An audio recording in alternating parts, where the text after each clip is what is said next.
I don't really have a script for this or anything. I'm just gonna be talking, I guess. Basically, this is gonna be a devlog that's a part of a series of devlogs. I'm gonna be starting to post on YouTube for this stupid game I'm making. I suppose I should explain it with a huge, big paragraph of text that I'm not gonna say out loud. I would like to apologize on behalf of the international community for my mic quality. I'm not going to say this is any better, but at least it doesn't sound like I have a speech impediment 24/7.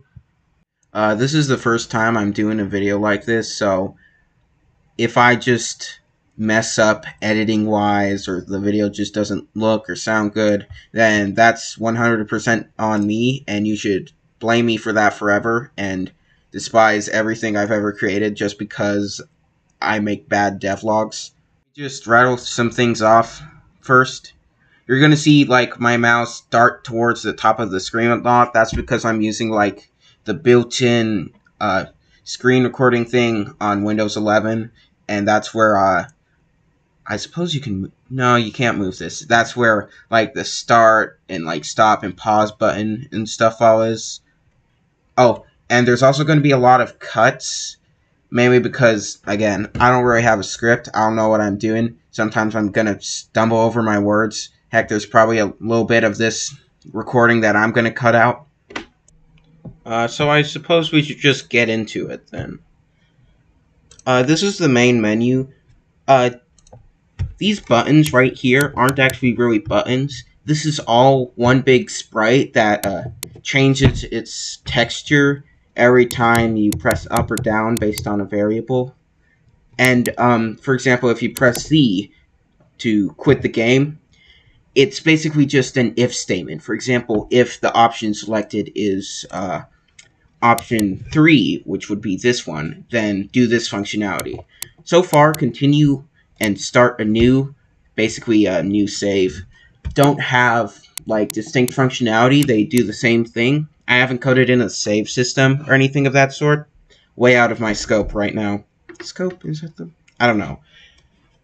But, there's also this weird scaling problem. Even though I have integer scaling turned on, which is, you know, what you're supposed to do in Godot for pixelated games, you might notice the pixels are all wonky, and that's because I actually made these sprites the incorrect size for the screen, so I had to scale them up by a decimal percentage, which, you know, kind of defeats the purpose of integer scaling. So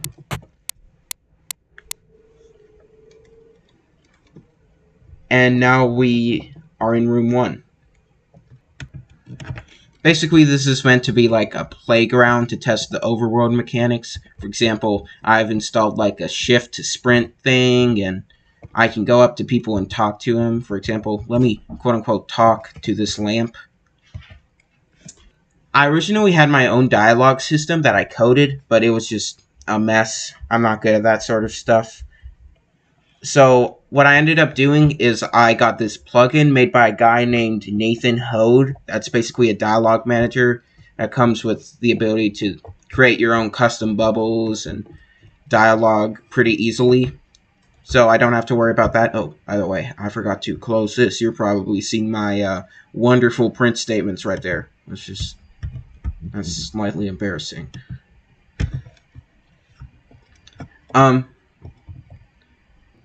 I also added portraits and stuff through the custom dialogue bubbles, as you probably see right here, along with custom speech noises that, again, is just straight rip-off of Under.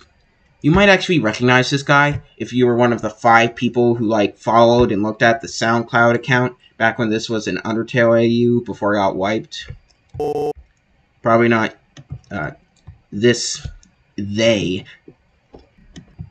But yeah, I've also coded in door functionality. No transitions, as you can obviously see. The debugger screams at me every time I, like, something stupid.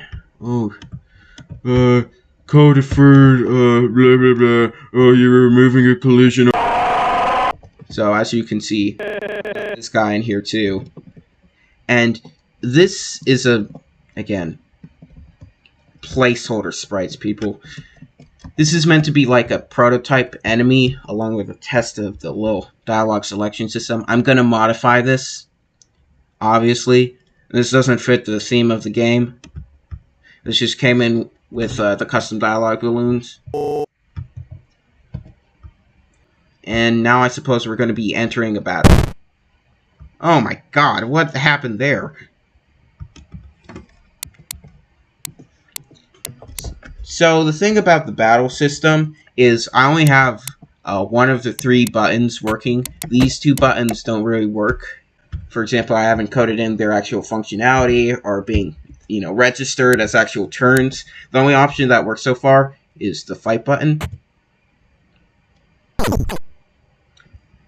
And as you can hear, I've got some delightful little noises that I made through like a 8-bit sound generator. And I suppose we're just going to beat this guy to death with no weapon in particular because I haven't coded that stuff in yet.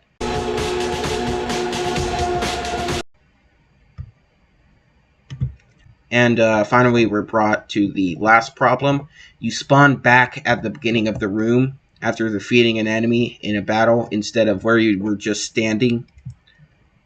Which is, I suppose I could make like a singleton script that just keeps track of where the player's position is in a room, and then when the scene changes, it just teleports them back to that position. That would probably be, well, I doubt it's the most straightforward way, but it's how I would do it. And that's pretty much all I have to say right now.